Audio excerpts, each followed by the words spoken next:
La parole a été faite chair. Et je vous propose de lire avec moi dans l'évangile de Jean. Jean chapitre 1er, verset 14, « Et la parole a été faite chair et elle a habité parmi nous, pleine de grâce et de vérité. Et nous avons contemplé sa gloire.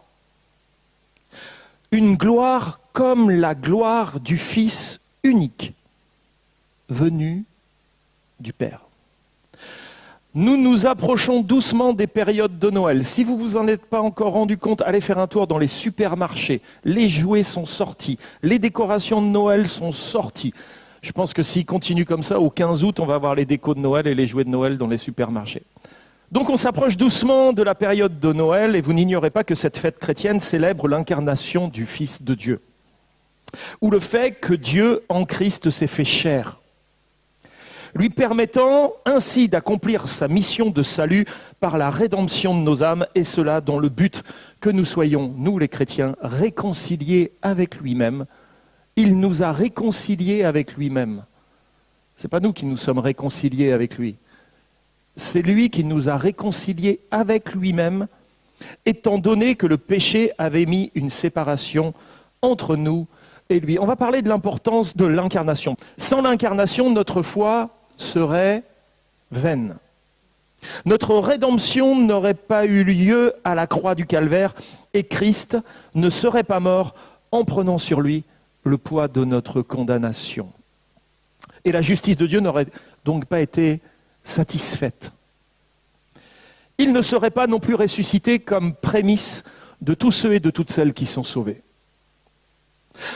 Le plan de salut, ou le plan parfait du salut, comme on a habitude de le dire, parce que ce plan est véritablement parfait, réclamait nécessairement l'incarnation. Seulement, cette idée d'incarnation pour les Juifs était un peu problématique, imaginez-vous. Pour eux, la notion d'incarnation devait choquer, en tout cas quantité des Juifs. Dieu se faisant homme avait de quoi provoquer leur croyance. Il savait qu'il était possible d'entendre Dieu parler audiblement, qu'il avait lui-même gravé sa parole sur 2 tablettes de pierre. Mais là, il était question du fait que la parole soit devenue chair, qu'elle se soit fait homme. Le logos, au commencement, était le logos, la parole. Le logos ou la parole qui était au commencement de toute chose, s'est fait homme et pleinement homme sans jamais perdre sa divinité par le mystère de l'incarnation. Il n'a pas seulement revêtu l'humanité ou a pris une forme corporelle, mais il est véritablement devenu chair. En Jésus, nous trouvons cette double nature, pleinement Dieu et pleinement homme. Pour connaître Dieu, ni le rationalisme sec, ni le mysticisme irrationnel peuvent suffire. En effet, le rationalisme réduit Dieu à un simple objet, tandis que le mysticisme irrationnel renonce de son côté à tout contrôle et peut donc ouvrir à quantité de dérives. La spiritualité ne nous interdit pas la réflexion, mais la réflexion seule, sans la spiritualité, ce n'est pas forcément bon non plus. Il faut arriver à conjuguer les deux dans notre vie et c'est ce que Dieu veut. Avoir la connaissance de la parole de Dieu, avoir une réflexion sur cette parole, afin de bien l'appliquer dans nos vies, et être alimenté spirituellement, au travers de la présence de l'Esprit en nous. Alors c'est le moment d'une révélation suprême. L'incarnation est la révélation suprême parce qu'elle permet d'être directement au contact de la divinité. En Christ, nous étions, les apôtres, les disciples, les contemporains de Jésus, étaient directement au contact de la divinité. Dieu s'est fait homme. C'était la révélation suprême. Bien plus qu'une voix qui parlait au milieu d'un buisson en feu, bien plus que des paroles gravées dans la pierre, il est question de Dieu fait homme. Et cette parole incarnée, dit Jean, a habité parmi nous ou a vécu parmi nous. Et au centre de cette affirmation, l'apôtre Jean utilise un verbe grec qui est très intéressant. Ce verbe grec, c'est skénoo, indiquant que la parole a dressé littéralement son tabernacle ou a vécu sous sa tente parmi nous. Dieu a vécu sous sa tente parmi nous. C'est ce que Jean est en train de dire dans son prologue. Au commencement était le Logos, et le Logos a dressé sa tente, a habité au milieu de nous. L'emploi du verbe skénoo devait résonner chez les lecteurs juifs qui lisaient l'Ancien Testament grec, car ce terme leur évoquait d'emblée un autre mot grec qui est skéné. Skéné désignait, lui, le temple portatif ou le tabernacle. Quand on parlait du tabernacle dans l'Ancien Testament grec, on employait le mot skéné. C'était le temple portatif ou le tabernacle au sein duquel Dieu rencontrait son peuple avant la construction du temple en dur. Et ce tabernacle, ce skéné, avait été transporté à travers le désert au cours des pérégrinations du peuple hébreu entre l'Égypte et la terre promise. Nous en arrivons donc au centre de la foi juive. Il nous faut déjà réaliser qu'au centre de la foi juive se trouvait le temple ou le tabernacle. Tout tournait autour de ce lieu où Dieu se manifestait, où Dieu se révélait, où Dieu parlait. Les Juifs avaient coutume de monter à Jérusalem, au temple, au moins tous les ans. Ils y allaient à la Pâque. C'était la coutume, c'était l'habitude, c'était le rituel. Pour aller à la rencontre de Dieu, malgré que ce Dieu était omniprésent, on allait au temple pour aller le rencontrer parce que c'était le lieu où se manifestait pleinement l'Éternel. Pour autant que ce temple soit sous la forme d'une tente ou plus tard d'un édifice en dur, ça importait peu en réalité. Ce n'est pas le bâtiment qui importait, mais celui qui résidait à l'intérieur de ce bâtiment. Cet édifice religieux n'était pas non plus une innovation propre à la foi juive. Les Juifs n'ont pas inventé le temple. En effet, pratiquement toutes les religions anciennes avaient des temples. Le temple pour le judaïsme et les autres religions était un lieu tangible ou physique où l'immortel se rencontrait avec le mortel, où le surnaturel et le naturel entraient en collision, où l'éternel et le temporel se croisaient, où le sacré et le profane se tenaient face à face. Bien plus qu'un lieu de réflexion, le temple était un lieu de rencontre. Ce matin, êtes-vous entré dans un lieu de réflexion ou dans un lieu de rencontre ? L'homme a toujours besoin de se repérer dans l'espace et d'attribuer des fonctionnalités à certains lieux. Le temple était le lieu où le divin et le charnel pouvaient se rencontrer, mais jamais pour se mélanger. Et seulement pour entrer brièvement en contact l'un avec l'autre. Dans l'Ancien Testament, le temple occupe tout l'espace et témoigne de la volonté de Dieu de maintenir en permanence le contact avec sa créature. Dieu souhaitait et souhaitera toujours être en contact avec sa créature. C'est Dieu qui nous cherche. C'est Dieu qui est venu vers nous. Ainsi du jardin-temple en Éden, parce que le jardin d'Éden était un jardin-temple. Ainsi du jardin-temple en Éden, au sein duquel Dieu se révélait à Adam, où la divinité venait rencontrer sa créature, à la tente de rencontre dans le désert, jusqu'au temple de Jérusalem, nous voyons que la foi juive s'édifiait autour d'un lieu, autour ou au cœur duquel il était possible de rencontrer Dieu, puisque ce dernier avait choisi d'habiter au milieu de son peuple. Un terme moderne, un Dieu en libre accès. Notre Dieu est un Dieu qui n'est pas confiné au fin fond du ciel ou un Dieu qui est inatteignable, inaccessible. Non, le divin et le charnel se sont rencontrés et ont pu échanger ensemble à l'intérieur du temple, du tabernacle. Et nous observons se déployer dans tout l'Ancien Testament ce thème de la présence agissante de Dieu au milieu de son peuple. Et nous devons croire que lorsque nous nous réunissons, Dieu est en train d'agir.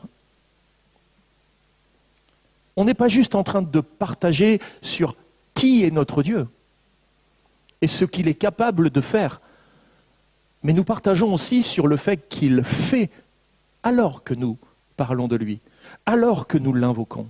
C'est là dans le sanctuaire, dans ce lieu saint, que la gloire divine reposait et se manifestait. C'est une volonté de Dieu. Exode 25:8, « Ils me feront un sanctuaire et j'habiterai au milieu d'eux. » Nous devons voir comme une grâce divine que le fait que malgré la communion brisée en Éden qui aboutira à l'expulsion du jardin-temple, en fait Adam s'est fait virer du temple. C'est terrible, hein? Que la communion avec Dieu va d'une certaine manière reprendre. En effet, le tabernacle était une image du jardin d'Éden, un jardin miniature avec un plafond bleu et un chandelier décoré comme un arbre florissant. Tout dans le tabernacle témoignait de la gloire divine et du caractère de Dieu qui prend véritablement plaisir à nous rencontrer, à se révéler. Quand Dieu se met au camping, en fait, le mot hébreu qui correspond au mot skéné était shakan. Shakan se traduit par résider, faire sa demeure. D'où a été tiré le mot Shekinah. Ça vous dit quelque chose, la Shekinah? Que nous traduisons comme étant la manifestation de la gloire de Dieu. La nuée qui était sur le tabernacle le jour, la colonne de feu qui était là la nuit, les rabbins ont appelé ça la Shekinah, la présence de Dieu. Ce Dieu qui réside, qui a fait sa demeure en ce lieu. Une manifestation qui était devenue si terriblement palpable dans le temple qu'à un certain moment, les sacrificateurs devaient en sortir, comme au moment de la dédicace du temple de Salomon. La Shekinah est venue, la colonne, la nuée est venue sur le temple qui venait d'être inauguré, et les sacrificateurs qui servaient à l'intérieur, la présence de Dieu était tellement forte qu'ils n'ont pas pu résister, ils ont dû sortir. J'aimerais que la présence de Dieu soit tellement forte en ce lieu qu'on n'arrive même pas à y rentrer. Quand Dieu prend toute la place, il faut que l'homme et la femme s'effacent. Et je prie pour que Dieu prenne toute la place. Le terme Shekinah n'est pas dans la Bible. Ne le cherchez pas. Mais l'idée est clairement dans la Bible. Les rabbins juifs ont consacré cette expression extra-biblique aux manifestations de la présence divine sur terre. La Shekinah s'est d'abord manifestée quand les Israélites ont quitté Soukhot, après leur sortie d'Égypte. Dieu est apparu. Le jour sous la forme d'une colonne de nuée et la nuit sous la forme d'une colonne de feu. Il est dit dans Exode chapitre 13, versets 20 à 22, « Ils partirent de Soukhot et campèrent à Étam. » À l'extrémité du désert, l'Éternel allait devant eux, le jour dans une colonne de nuée pour les guider sur leur chemin, et la nuit dans une colonne de feu pour les éclairer.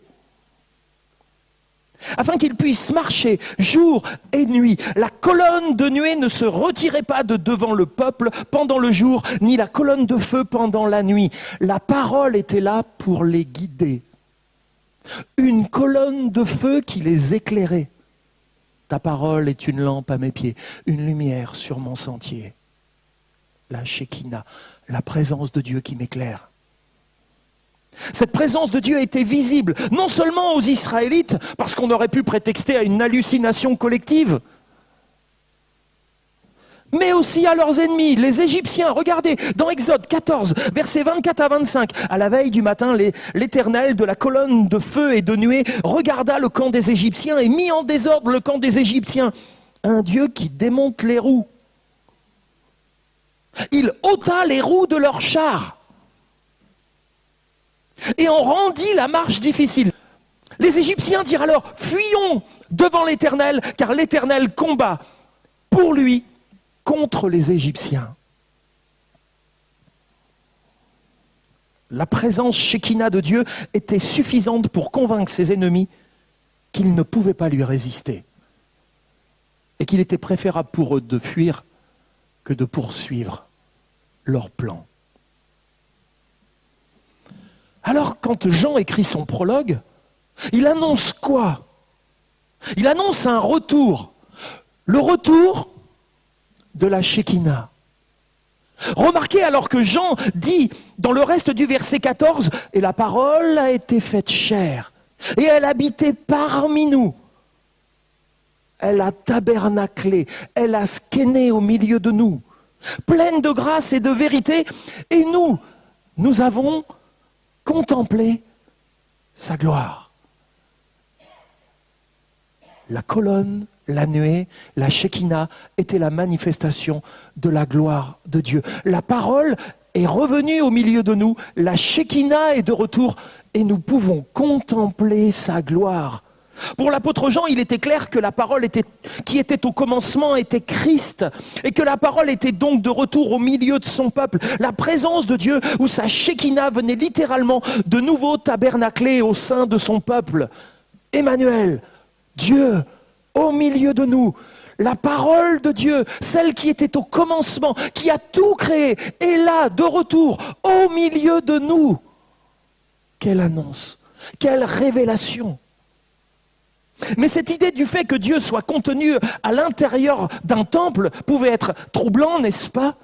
D'ailleurs, le roi Salomon, qui lors de la dédicace du temple prononça une prière de consécration, sa prière fut très significative. Dans sa prière, il s'étonna à voix haute de l'idée qu'un bâtiment terrestre puisse contenir le Dieu des cieux. Regardez ce qu'il va dire dans 1 Jean chapitre 8, verset 27. « Mais quoi? Dieu habiterait-il véritablement sur la terre? Voici les cieux, et les cieux des cieux ne peuvent le contenir. Combien moins cette maison que je t'ai bâtie. » Comment s'imaginer que le Dieu qui a tout créé, quand on voit l'étendue de l'univers et que c'est lui qui l'a créé, il est forcément plus grand que ce qu'il a créé. Comment pourrait-il tenir à l'intérieur d'un petit temple que nous, on lui a construit? Je ne sais pas si vous connaissez Jonathan Edwards. Dans sa Bible, il a écrit une note manuscrite dans la marge. Et voici ce qu'il écrit. Si c'était une chose si merveilleuse aux yeux de Salomon, un exemple si merveilleux de condescendance de la part de Dieu de demeurer sur terre, de la manière dont il l'a fait dans le tabernacle et le temple, combien plus grande et plus merveilleuse était-ce pour lui de demeurer avec nous en tant que notre Emmanuel, de la manière dont il l'a fait dans la nature humaine de Christ. C'était déjà grand que Dieu vienne habiter dans le tabernacle ou dans le temple. Mais alors que Dieu se fasse homme, Emmanuel, Dieu avec nous, et que chacun pouvait librement venir vers lui parler, le toucher. Jonathan Edwards nous aide à réaliser par cette petite note écrite en marge que nous aussi nous avons notre Shekinah. Notre Emmanuel, Dieu avec nous, qui a lui-même déclaré dans Matthieu chapitre 28, verset 20, « Et voici, je suis tous les jours avec vous jusqu'à la fin du monde. » Que devons-nous faire, nous chrétiens et chrétiennes, d'une telle parole, d'une telle promesse? En quoi ce qu'a déclaré Jésus devait changer ou devrait changer notre vision des choses? Parlons de l'ancien temple. Dans l'ancien temple, le surnaturel se heurtait au naturel dans un bâtiment physique, où, avec un accès très limité, les humains pouvaient rencontrer Dieu dans sa gloire. L'accès était limité par à la fois un voile monumental qui séparait le lieu saint du lieu très saint. On savait que Dieu se tenait dans le lieu très saint. Et si on pouvait entrer dans la première partie du temple ou du tabernacle, dans le lieu saint, il était impossible d'aller au-delà du voile dans le lieu très saint. Seul le souverain sacrificateur pouvait y entrer une fois par an Et il savait qu'il y allait au prix de sa vie. Et il devait observer tout un tas de rites avant d'y aller. On est donc dans la configuration d'un temple avec un accès limité. Il y avait un voile de séparation. Et puis il y avait un voile blanc qui entourait tout le parvis du tabernacle. Et ce voile blanc criait « Sainteté, sainteté, sainteté ». Pour aller à la rencontre de Dieu, il fallait d'abord avoir travaillé à sa propre sainteté. L'impur ne pouvait pas confronter le pur comme ça. Sans parler de toutes les recommandations et interdictions qu'il était nécessaire d'observer dans la mise en pratique des rituels exercés par des hommes qui devaient, eux aussi, les sacrificateurs, être sanctifiés par le moyen d'aspersion de sang venant de sacrifices d'animaux. La volonté divine était de marquer les esprits en ce qui concerne la notion de sainteté de Dieu. On ne pouvait pas s'approcher de Dieu n'importe comment, faire n'importe quoi en sa présence. Et l'épisode de la mort des fils d'Aaron, Nadab et Abihu, illustre bien cela. Vous vous souvenez de cette histoire ? Lévitique chapitre 10, versets 1 et 2, les fils d'Aaron, Nadab et Abihu, ils étaient sacrificateurs par héritage. C'était les fils d'Aaron. Ils prirent chacun un brasier, ils mirent du feu, posèrent dessus des parfums, ils apportèrent cela devant l'Éternel, mais c'était un feu étranger. Et Dieu ne leur avait point ordonné de faire cela. Alors le feu sortit de devant l'Éternel et les consuma et ils moururent devant l'Éternel. Dans le Nouveau Temple, dans le Nouveau Testament, le surnaturel se heurtait également au naturel. Non dans un bâtiment physique, mais dans un corps physique. Ou avec un accès illimité. Vous avez compris le nouveau temple qui c'est. Les humains pouvaient rencontrer Dieu dans sa gloire. Et Jean le dit, nous avons vu la gloire de Dieu. La parole a été faite chair, elle a tabernaclé, elle est restée au milieu de nous. Et nous avons pu contempler sa gloire. Quelle différence énorme entre la manière de rencontrer Dieu dans le tabernacle ou le temple et celle qui va se mettre en place avec Jésus-Christ par le moyen de l'incarnation. Il y a clairement une distanciation qui a été renversée. Dans l'ancien temple, dans le temple de l'Ancien Testament, des catégories entières de personnes étaient mises à l'écart. Il s'y pratiquait une forme d'exclusion qui aujourd'hui nous apparaît des plus inconvenantes même. Les lois qui régissaient le tabernacle et plus tard le temple pouvaient paraître sévères envers les individus qu'elles concernent. Mais elles n'en avaient pas moins un but d'humanité. En ce qu'elles étaient destinées à réprimer des usages de mutilation cruels et fort répandus chez les peuples de l'Orient ancien. Dans le contexte ancien, la pureté physique était perçue aussi comme une condition nécessaire pour approcher le sacré. Les défauts physiques étaient souvent interprétés comme des symboles d'impureté ou de malédiction dans le contexte culturel et religieux de l'époque. Il faut se replonger dans les contextes et dans la mentalité dans laquelle les gens étaient. Cette perception était liée à une compréhension plus large de la pureté rituelle qui englobait à la fois le physique et le spirituel.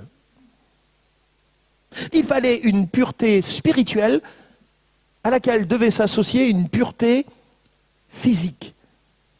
Il y avait les ablutions, il y avait toutes ces choses. Être au contact de la mort, réclamer des rites de purification. On associait la pureté physique à la pureté spirituelle.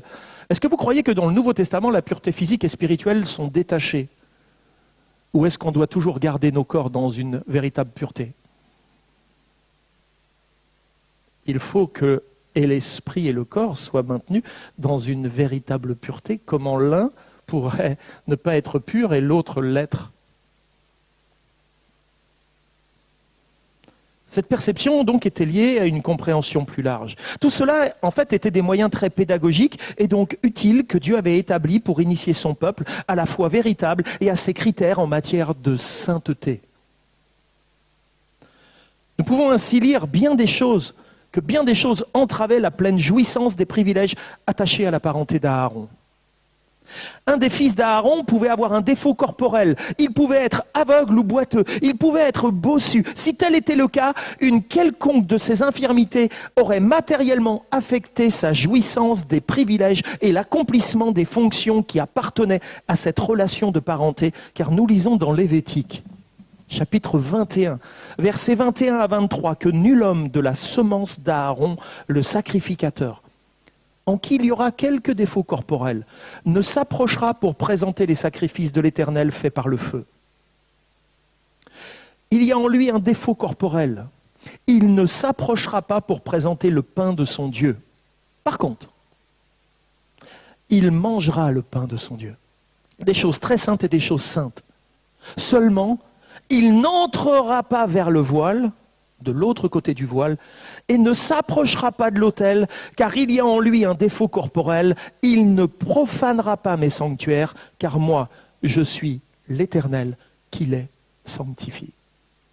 Ça pouvait paraître des causes excluantes, n'est-ce pas? Ça nous choque même nous aujourd'hui. Comme si le pasteur disait « Ah ben non, mais les gens qui sont handicapés, qui ont quelques défauts, vous n'entrez pas ». On serait choqués. Mais quand on remet dans le contexte, on comprend l'effort pédagogique dans lequel Dieu était. Une véritable distanciation était donc bien établie. Cependant, aucune de ces choses ne pouvait toucher au fait des relations. C'était plutôt au fait des fonctions. C'était les fils d'Aaron qui ne pouvaient pas servir les sacrificateurs avec de tels défauts, avec de tels handicaps. Mais si ça touchait aux fonctions, ça ne touchait pas aux relations, qui étaient fondées sur les principes de la nature humaine. Quoiqu'un fils d'Aaron eût un défaut corporel, il n'en était pas moins un des fils d'Aaron, de la lignée araonique. Il est vrai qu'il était privé de bien des précieux privilèges, de bien des hautes dignités appartenant à la sacrificature. Mais quoi qu'il en fût, il demeurait un fils d'Aaron. Il ne pouvait pas jouir du même degré de communion, ni remplir les mêmes fonctions du service sacerdotal que les autres fils, ses frères. Mais il était membre de la famille sacerdotale et comme tel, il lui était permis de manger le pain de son Dieu, qui parlait de la relation. Dans le nouveau temple, l'application spirituelle de tout ceci est aussi simple que pratique. Autre chose est d'être un enfant de Dieu, autre chose est d'être dans la jouissance de la communion et du culte de sacrificateur. Cette dernière était hélas souvent troublée de diverses manières. Pourquoi ? Parce que nous laissons les circonstances, nos pensées agir sur nous avec une pernicieuse influence.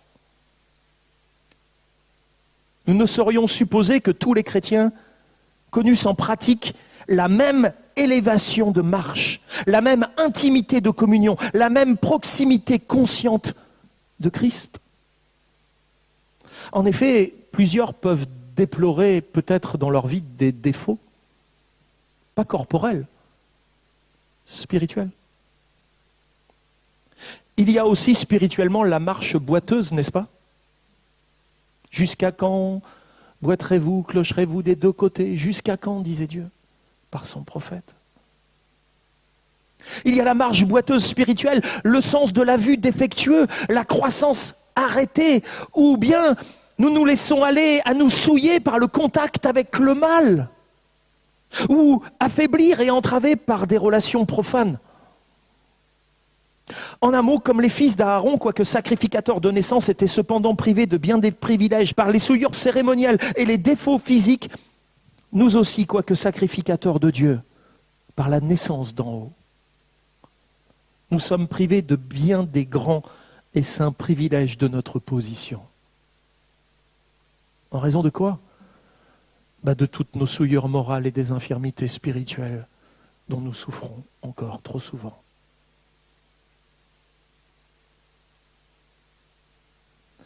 Nous sommes dépouillés de maintes de nos dignités par un développement spirituel défectueux. Il nous manque un œil simple, une vigueur spirituelle. Un dévouement entier et cordial. Mais, et on doit dire amen, nous sommes sauvés par la libre grâce de Dieu en vertu du parfait sacrifice du Christ. Nous sommes néanmoins tous fils et filles de Dieu par la foi en Jésus-Christ. Mais le salut et la communion sont deux choses bien différentes. Je suis sauvé, je suis enfant de Dieu, je suis né de nouveau. Oui, mais ta communion avec Dieu, on en parle? Ta capacité à le servir. Ah mais non, Dieu a mis une distance entre moi et lui, parce qu'en réalité, il y a certaines choses qui m'entravent, qui m'empêchent.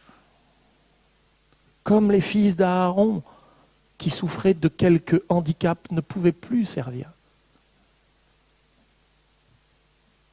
S'il arrivait qu'un des fils d'Aaron eût quelques fractures aux pieds ou aux mains, était-il privé de sa relation de fils? Mais non, il était toujours un des fils d'Aaron. Il mangeait toujours le pain de Dieu. Voici ce qui est, au contraire, positivement déclaré. Il pourra bien manger du pain de son Dieu, des choses très saintes et des choses saintes. Qu'est-ce donc qu'il perdait par son infirmité corporelle, ce fils d'Aaron? Il ne lui était pas permis de remplir quelques-unes des fonctions les plus élevées du service et du culte sacerdotal. Seulement, il n'entrera pas vers le voile et ne s'approchera pas de l'autel. Ça, il ne pourra pas le faire. Et combien de fois, en raison de quelques handicaps spirituels, nous sommes venus dans le temple, mais on n'est pas passé de l'autre côté du voile. On a rencontré nos frères et nos sœurs. On a mangé le pain de Dieu. Mais on ne s'est ni approché de l'autel, ni franchi le voile. Alors que le voile a été grand ouvert, vous le savez. Il a été déchiré, l'accès est libre. Nous, on est restés en deçà. En réalité, pour les fils d'Aaron, c'était là de graves privations. Et parfois, on se prive d'aller au contact de notre Dieu. Et quoi qu'on puisse objecter qu'un homme ne pouvait rien à la plupart de ses défauts physiques, cela ne changeait pas la question. L'Éternel ne pouvait avoir un tel sacrificateur à son autel, ni un sacrifice, parce que c'était aussi pour les sacrifices. L'animal qu'on donnait en sacrifice ne devait pas avoir de défaut corporel non plus.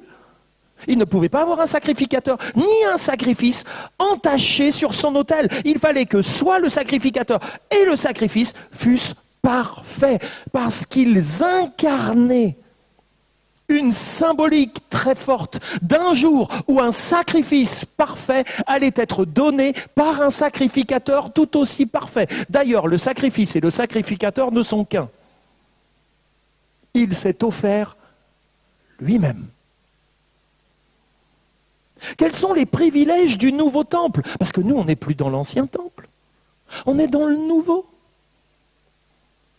Or, nous avons à la fois le sacrificateur parfait, le sacrifice parfait en la personne de notre bien-aimé Sauveur Jésus-Christ, s'étant offert lui-même sans tache à Dieu. Il est notre grand souverain sacrificateur dans les cieux, où il vit éternellement pour intercéder pour nous. Que c'est glorieux. L'Épître aux Hébreux traite en détail de ces deux points. Elle met en frappant contraste le sacrifice et la sacrificature du système mosaïque, et le sacrifice et la sacrificature du Christ.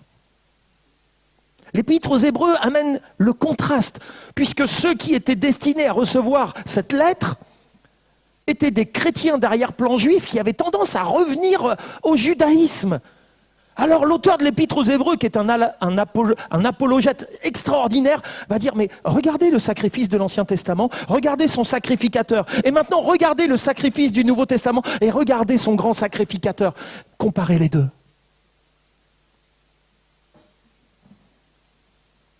En Christ, nous avons la perfection divine, soit comme victime, soit comme sacrificateur. Nous avons en lui tout ce que Dieu pouvait demander et tout ce dont l'homme pouvait avoir besoin. Tout est en lui. Il répond à ce que Dieu attend et il répond à nos besoins.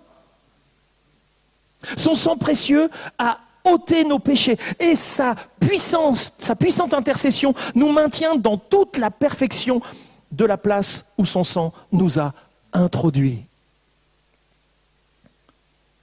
Cependant, il faut l'avouer, par nous-mêmes, nous sommes si faibles et si chancelants, si remplis de fautes et d'infirmités, si enclins à errer et à broncher dans notre marche en avant, que nous ne pourrions pas demeurer debout un seul instant, si ce n'était grâce à celui qui est toujours vivant pour intercéder pour nous.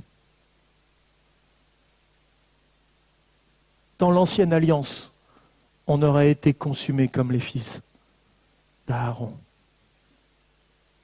Tant de fois nous nous sommes approchés de Dieu de la mauvaise manière.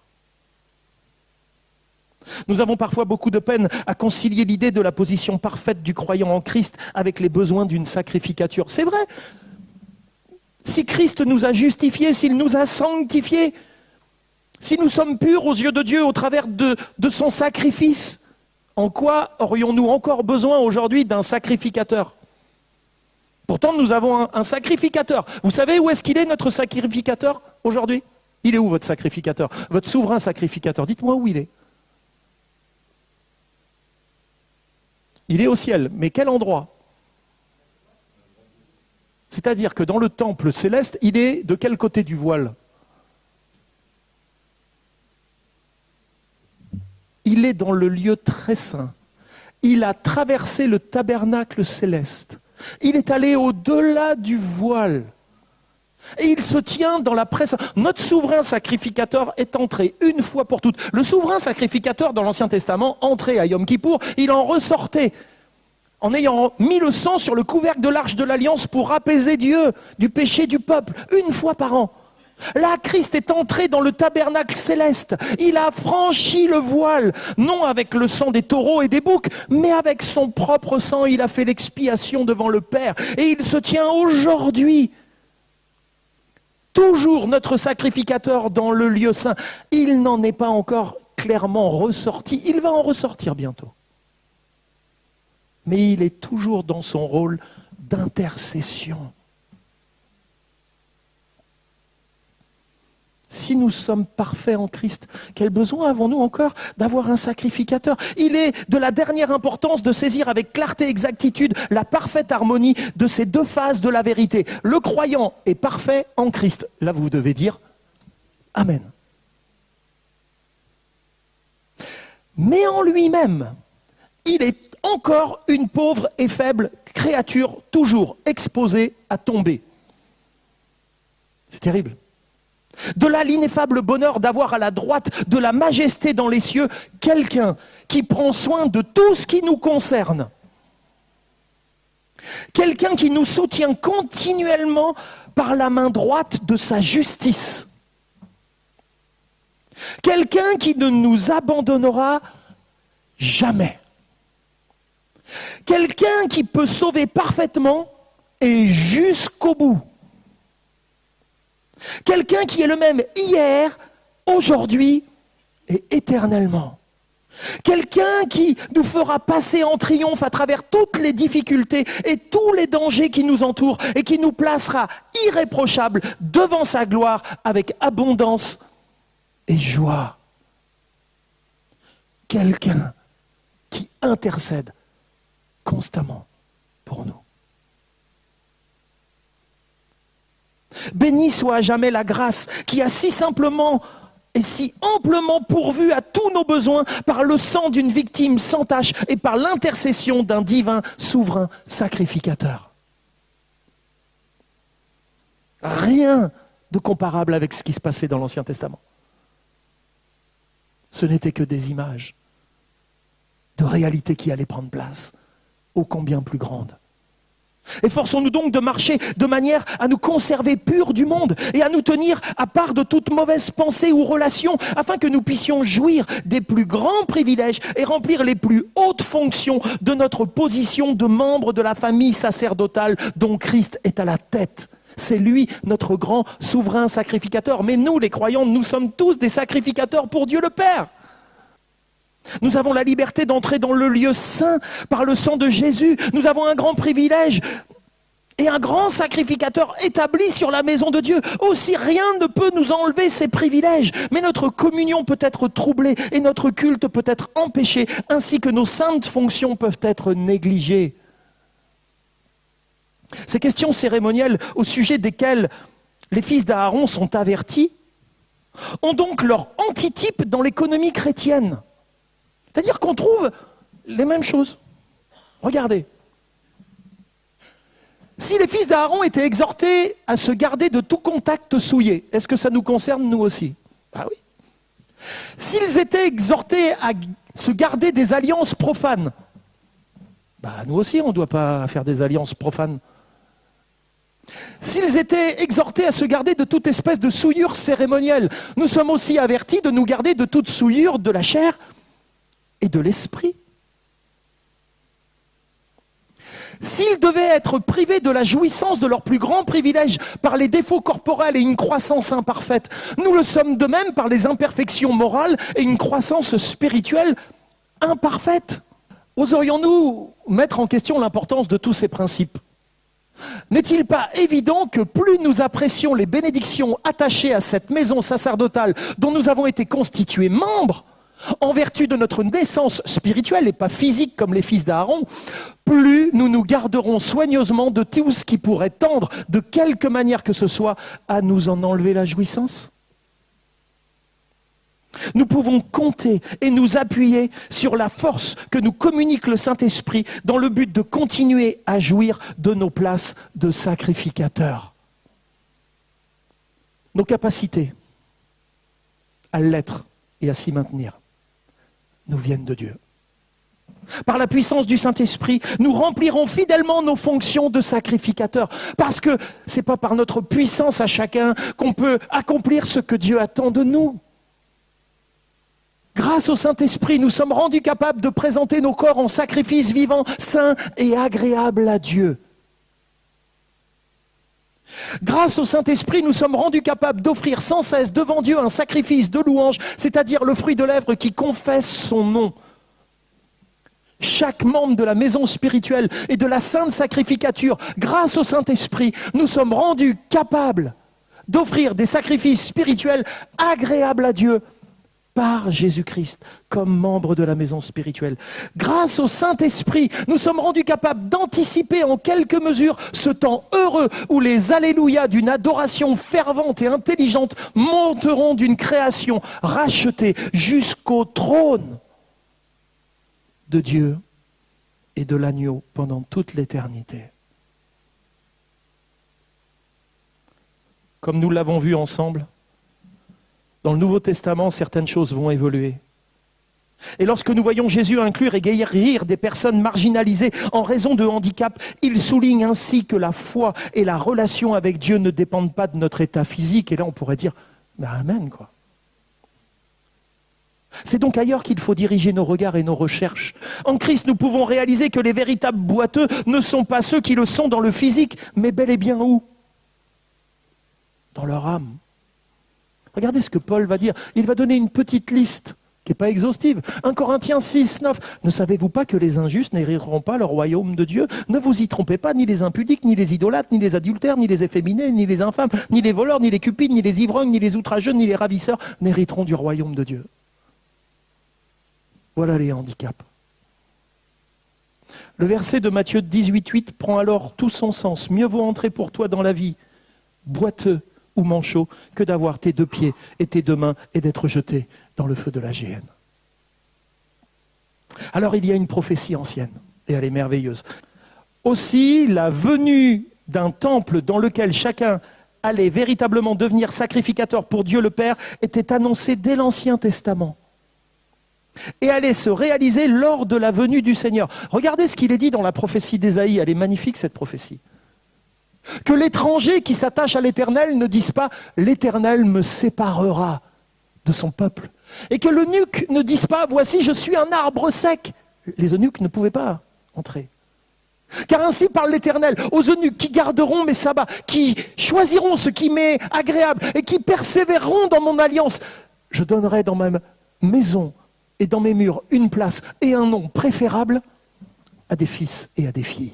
Je leur donnerai un nom éternel qui ne périra pas. Et les étrangers qui s'attacheront à l'Éternel pour le servir, pour aimer le nom de l'Éternel, pour être ses serviteurs, tous ceux qui garderont le sabbat pour ne point le profaner et qui persévéreront dans mon alliance, je les amènerai où? Sur ma montagne sainte. Et je les réjouirai dans ma maison de prière. Leurs holocaustes et leurs sacrifices seront agréés sur mon autel, car ma maison sera appelée une maison de prière pour tous les peuples. Et regardez l'accomplissement prophétique dans le Nouveau Testament, dans Matthieu 21, versets 14 et 15, des aveugles et des boiteux s'approchèrent de lui dans le temple et il les guérit.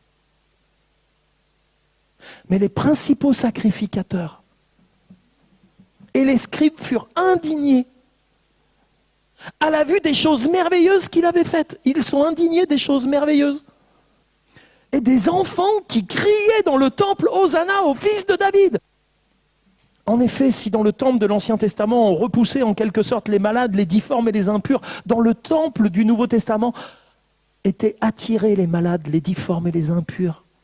Nous n'entrons plus dans un temple de bois et de pierre pour rencontrer Dieu. Dieu est entré dans un temple de chair et de sang pour venir nous rencontrer. Et ce temple est encore au milieu de nous. Ou serait-il plus juste de dire et de déclarer que dans notre union à Christ, nous sommes aujourd'hui, en tant que chrétiens nés de nouveau, au milieu de lui. Nous sommes ainsi entrés dans le véritable temple. Regardez ce qu'il va lui-même déclarer dans Jean, chapitre 2, versets 19 et 21. Jésus leur répondit en parlant du temple de Jérusalem, « Détruisez ce temple, en 3 jours, je le relèverai. » Les Juifs dirent, il a fallu 46 ans pour bâtir ce temple. Et toi, en 3 jours, tu le relèveras. Et Jean écrit, mais il parlait du temple de son corps. Ne nous privons pas de cette réalité, quel merveilleux sauveur et quel merveilleux salut. Amen.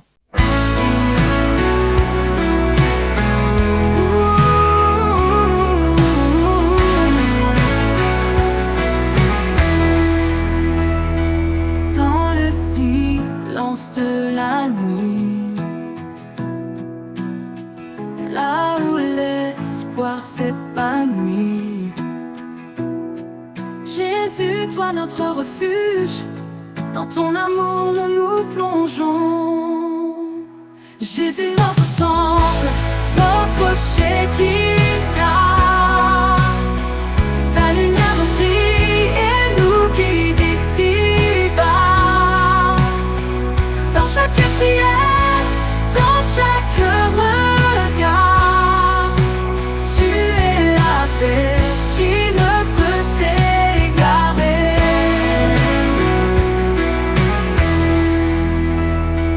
Dans les épreuves, tu es présent. Ton esprit nous rend triomphants. Au cœur de nos âmes, tu résides. Jésus, toi notre voix, notre guide. Jésus, notre temple, notre Shekinah. Ta lumière nous brille et nous guide ici-bas. Dans chaque prière, dans chaque regard, tu es la paix qui ne peut s'égarer.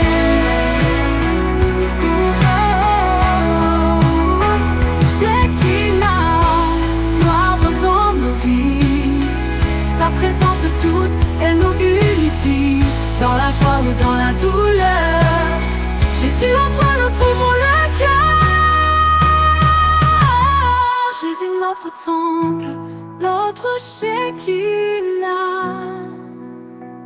Ta lumière brille et nous guide ici.